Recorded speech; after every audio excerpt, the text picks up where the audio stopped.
আজকে আবার আমরা পেয়েছি আমাদের মধ্যে কবির শঙ্কর ঘোষকে। সরাসরি তার কাছে আমরা কিছু প্রশ্ন তুলে ধরব। কবিরদা, আপনার কাছে প্রথম প্রশ্ন, ভূপতিনগরে এনআইএ একটা কেন্দ্রীয় সংস্থা, তদন্তকারী সংস্থা, তারা আজকে নয়, তারা দুদিন আগে প্রহিত হয়েছে। মমতা ব্যানার্জি বলছেন যে একটা চকলেট বোমা পেটেছে। তো চকলেট বোমা ফেটেছে সেখানে 1.5 কিলোমিটার দূরে, আমরা যতটুকু সংবাদ মাধ্যমের মাধ্যমে খবর পেয়েছি বা আমরাও দেখিয়েছি, 1.5 কিলোমিটার দূরে ডেড বডি পড়েছে বা যা কিছু পড়েছে। তো এরপরে এনআইএর বিরুদ্ধে একটা ধর্ষণের কেস দিয়ে দেওয়া হয়েছে। তো একটা কেন্দ্রীয় স্তরের তদন্তকারী সংস্থা, তার বিরুদ্ধে এই ধরনের কেস দেয়া রাজ্য পুলিশের তরফ থেকে, এটাকে আপনি কিভাবে দেখছেন? আমরা বারংবার দেখেছি এই চিত্র পশ্চিমবাংলায়, বারংবার দেখেছি মিথ্যা কেস দিয়ে কেন্দ্রীয় সংস্থাদের অফিসারদের প্রভাবিত করা। এই মিথ্যা কেসগুলো ধপে টিকে না। কলকাতা হাইকোর্টে আমি আশা করি তদন্তকারী সংস্থা ইমিডিয়েটলি যাবে এবং এগুলো মিথ্যা প্রমাণিত হবে। আজকে দেখুন, তারা যখন সন্দেশখালি গেল, ইডির ওপরে হামলা হলো, এনআইএর গাড়ি ভাঙলো, আমাদের ফেডারেল স্ট্রাকচার কোথায়? মোট কথা, পশ্চিমবাংলায় আইন শৃঙ্খলা বলে কিচ্ছু নেই, একটা ডিক্টেটরশিপ স্টেট চলছে। আর একটা কথা, মেদিনীপুরের এসপি বলছেন যে 4:30টার সময় এনআইএ থানাকে ইনফর্ম করেছিল এবং তারা যে আজকে মানে ভূপতিনগরে যে বাড়িতে যাবে অ্যারেস্টের জন্যে তারা জানিয়েছিল, কিন্তু মুখ্যমন্ত্রী বলছেন যে না, পুলিশ স্থানীয় থানাকে কোনো ইনফরমেশন দেওয়া হয়নি। আমরা যতটুকু জানি, এনআইএ বা ইডি এরা যখন কোনো তদন্ত করতে যায়, স্থানীয় প্রশাসনকে না জানানোর তাদের অধিকার আছে এবং এটা যেহেতু একটা সাংবিধানিক প্রতিষ্ঠান। কিন্তু যেহেতু মুখ্যমন্ত্রী এই কথা বলছেন বারবার, তো এই ব্যাপারে আপনি কি বলবেন? মুখ্যমন্ত্রীর এই যে এনআইএর বিরুদ্ধে একটা ধারা দিয়েছেন, একটা রেপ কেসের ধারা দিয়েছেন, দিয়েছেন এবং বলছেন যে পুলিশকে জানায়নি, এসপি একরকম কথা বলছেন, মুখ্যমন্ত্রী একরকম কথা বলছেন।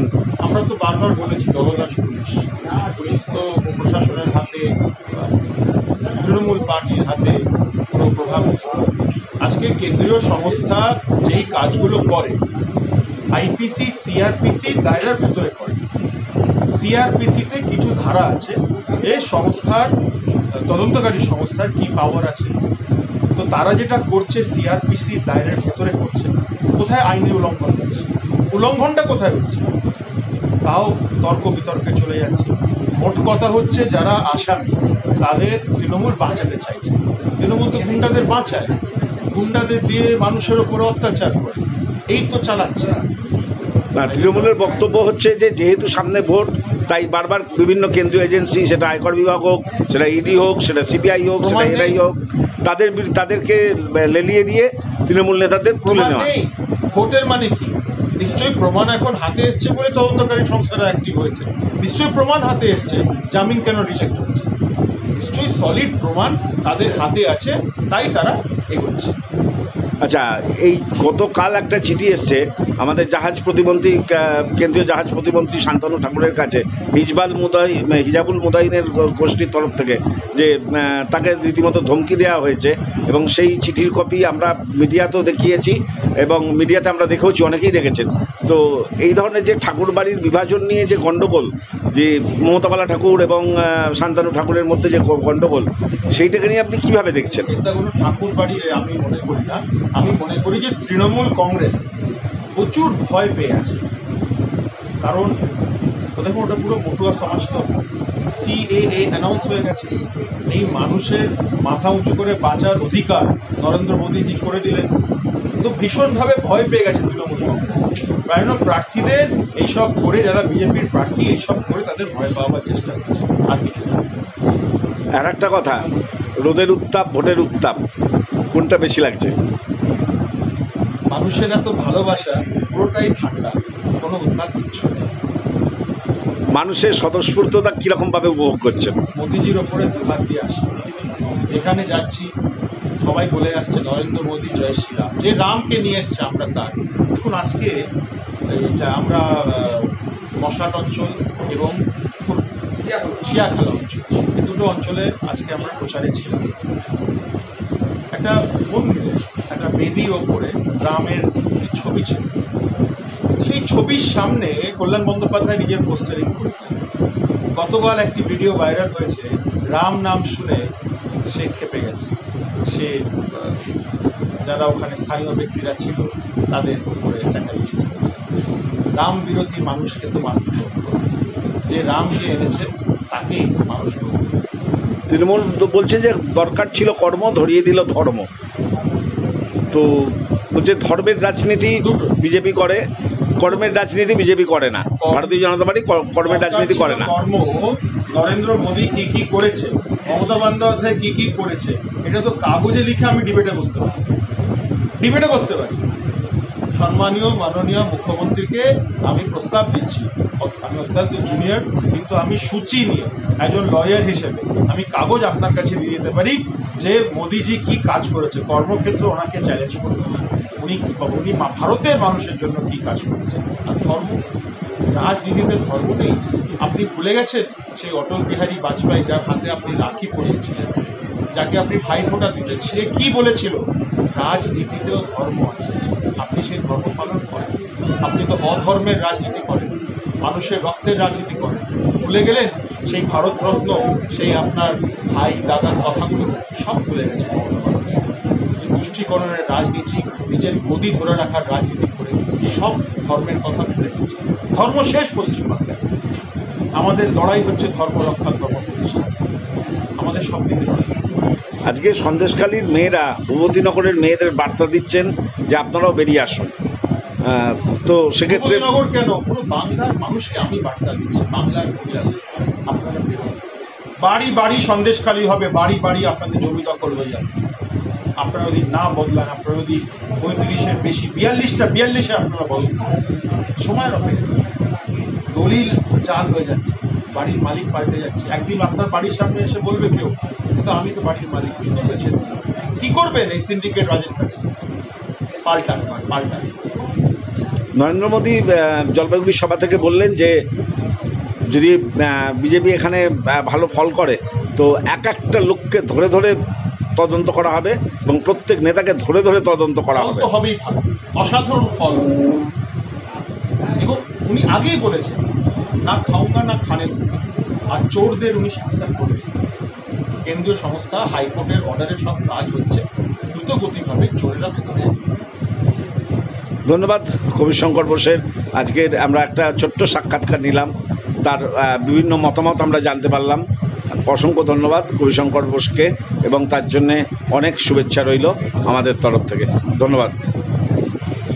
শ্রীরামপুর লোকসভা কেন্দ্রের বিজেপি প্রার্থী কবির শঙ্কর বোসের দক্ষতার সঙ্গে জনসংযোগ আজ লক্ষণপুর সহ বিভিন্ন এলাকায় মানুষের সঙ্গে দক্ষতার সঙ্গে জনসংযোগ করলেন বিজেপি প্রার্থী কবির শঙ্কর বোস।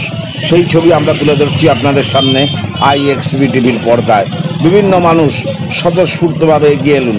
পুরো প্রতিবেদনটা দেখুন, আর ভালো লাগলে আমাদের প্রতিবেদনটা আমাদের কমেন্ট বক্সে কমেন্ট করে জানান কেমন লাগলো, এবং আমাদের চ্যানেলটি সাবস্ক্রাইব করুন। গোটা প্রতিবেদনটি তুলে ধরছেন আপনাদের সামনে IXB টিভি থেকে দেবাশিস চক্রবর্তী। আসছে কবির শঙ্কর বোস, দেখতে পাচ্ছেন মানুষের সঙ্গে দক্ষতার সঙ্গে জনসংযোগ সারছেন,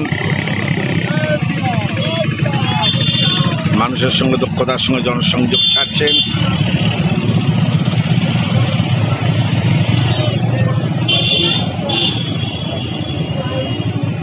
আজকে আমরা দেখাবো কবির শঙ্কর বোসের শিয়াখালা থেকে আরম্ভ করে টোটাল তার কর্মসূচি আপনাদের সামনে তুলে ধরবো IXB টিভির পর্দায়। দেখাচ্ছি কবির শঙ্কর বোস আসছেন।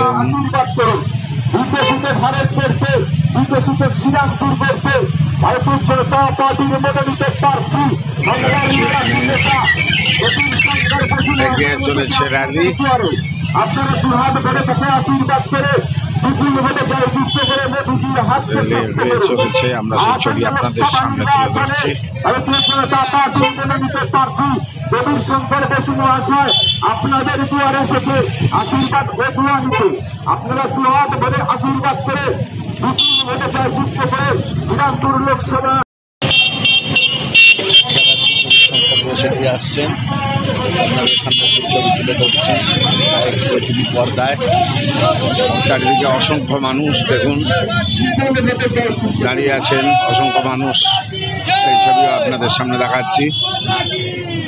এবারেও রয়েছেন অসংখ্য মানুষ আইয়া পাঁচ মাথার মোড়, সেই পাঁচ মাথার মোড়ে রয়েছেন, দেখাচ্ছি আপনাদের সেই ছবি।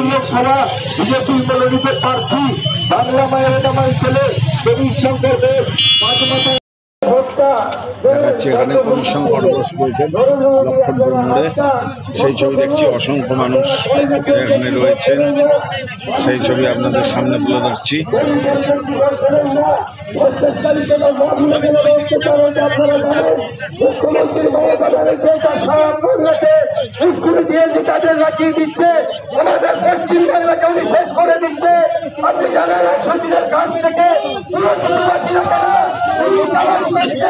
চলে গিয়ে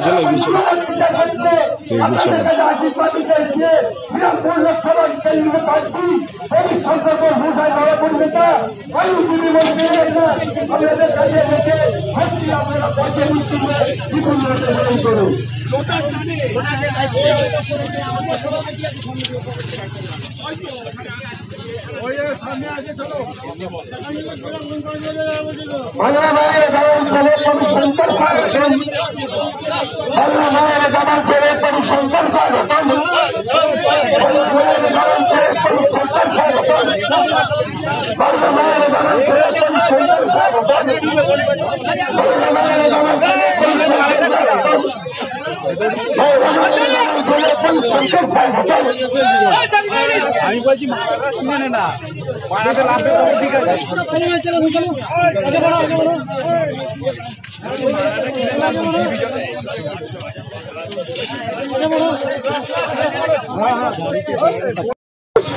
শঙ্কর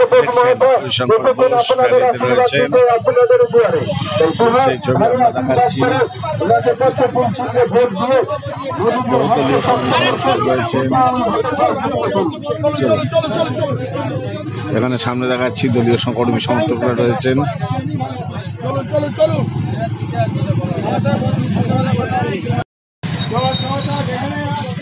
দেখাচ্ছে এখানে কবিশঙ্কর ঘোষ এগিয়ে আসছেন, এখানে লোক রয়েছেন, কবিশঙ্কর ঘোষ এগিয়ে আসছেন এখানে গাড়ি নিয়ে, সেই ছবি আমরা তুলে ধরছি আপনাদের সামনে।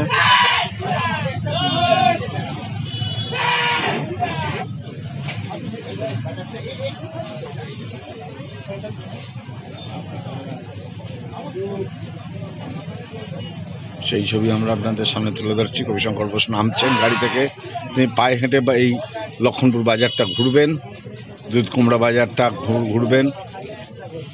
দেখাচ্ছি এখানে অনেক লোক তাকে অভ্যর্থনা জানাতে দক্ষভাবে জনসংযোগ করছেন। কবিশঙ্কর ঘোষ দক্ষভাবে জনসংযোগ করছেন মানুষের সঙ্গে, সেই ছবি আপনাদের সামনে আমরা তুলে ধরছি এক্সবি টিভির পর্দায়।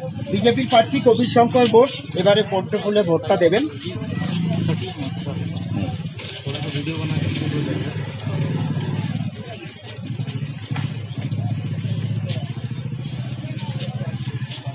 বিজেপির প্রার্থী কবিশঙ্কর ঘোষ উনি এসেছেন আপনাদের আশীর্বাদ পেতে, তো আপনারা ওনাকে আশীর্বাদ করুন যাতে এই শ্রীরামপুরে পদ্ম ফুল ফোটাতে পারেন।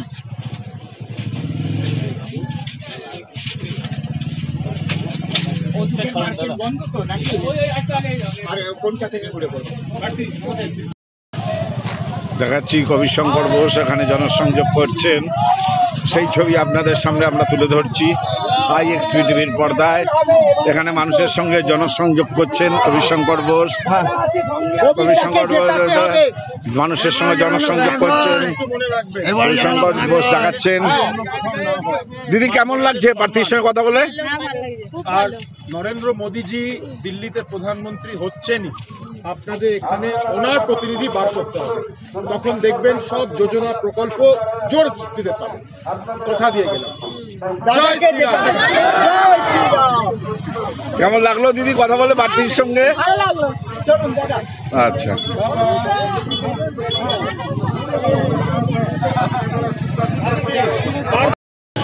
প্রার্থীদের জনগণের সঙ্গে হাত মিলিয়ে এগিয়ে চলেছেন কবিশঙ্কর ঘোষ, সেই ছবি আপনাদের সামনে আমরা তুলে ধরছি।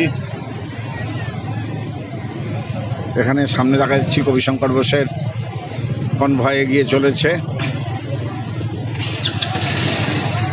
এখানে মানুষ হাত মেলাচ্ছে।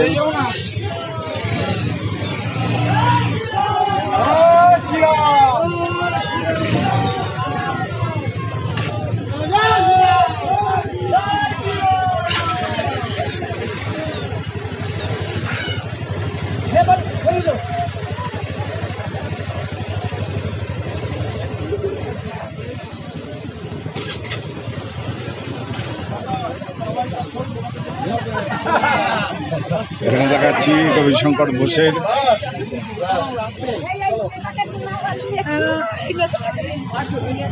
বোসকে দেখাচ্ছি এখানে এগিয়ে যাচ্ছেন।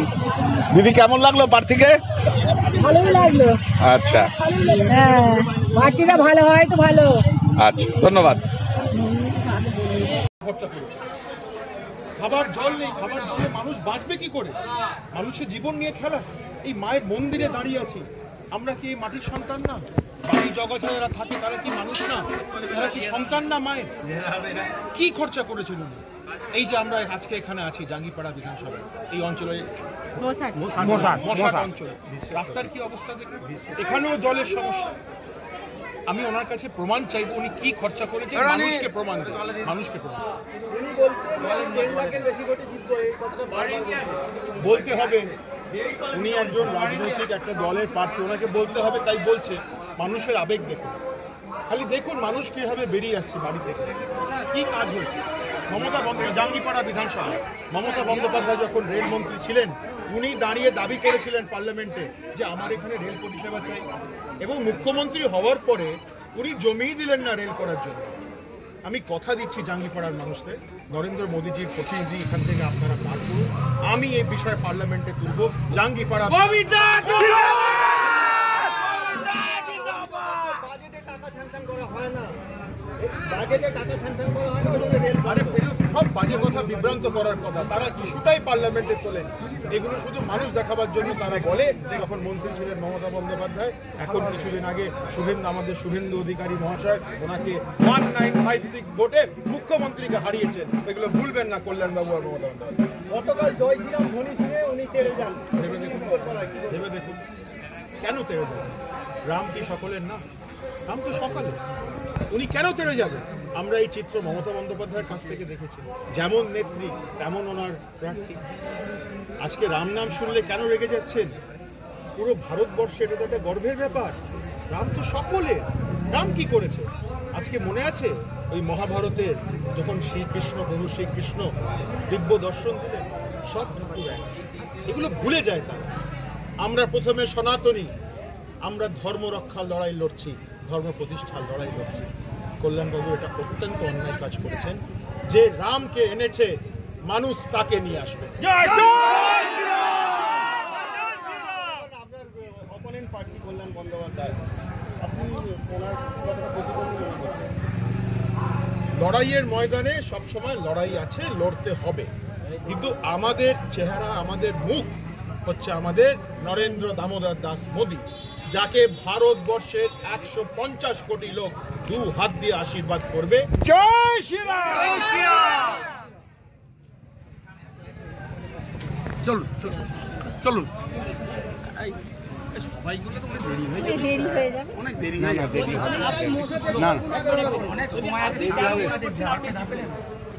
কারণ এখানে মানুষ কোনো সেবা পায়। দেখুন, জনপ্রতিনিধি যখন তখন মানুষ আশা করে মানুষের জন্য কাজ হবে, মানুষ একটু সুবিধা পাবে। নরেন্দ্র মোদী প্রধানমন্ত্রী হতে চলেছে, এবং মোদীজির প্রতিনিধি যখন এখানে হবে, তখন দ্রুত গতির সাথে রেল লাইনের ডবল ইঞ্জিনের মতো এখানে কাজ হয়। আজ অব্দি এখানে কোনো কাজ হয়, এই জন্য মানুষ এবার তৃণমূলকে শ্রীরামপুর থেকে কেন, পশ্চিম বাংলা থেকে উচ্চ।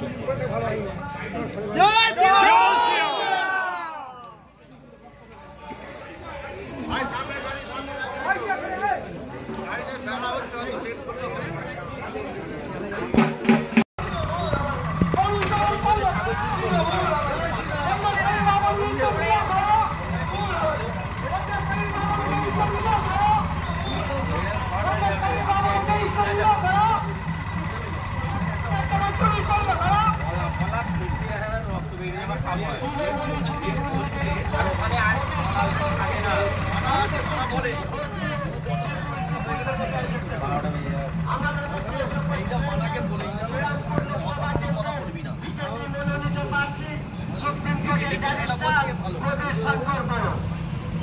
আমাদের মধ্যে উপস্থিত হয়েছেন শ্রীরামপুর লোকসভা কেন্দ্রের মনোনীত প্রার্থী কবির শঙ্কর ঘোষ।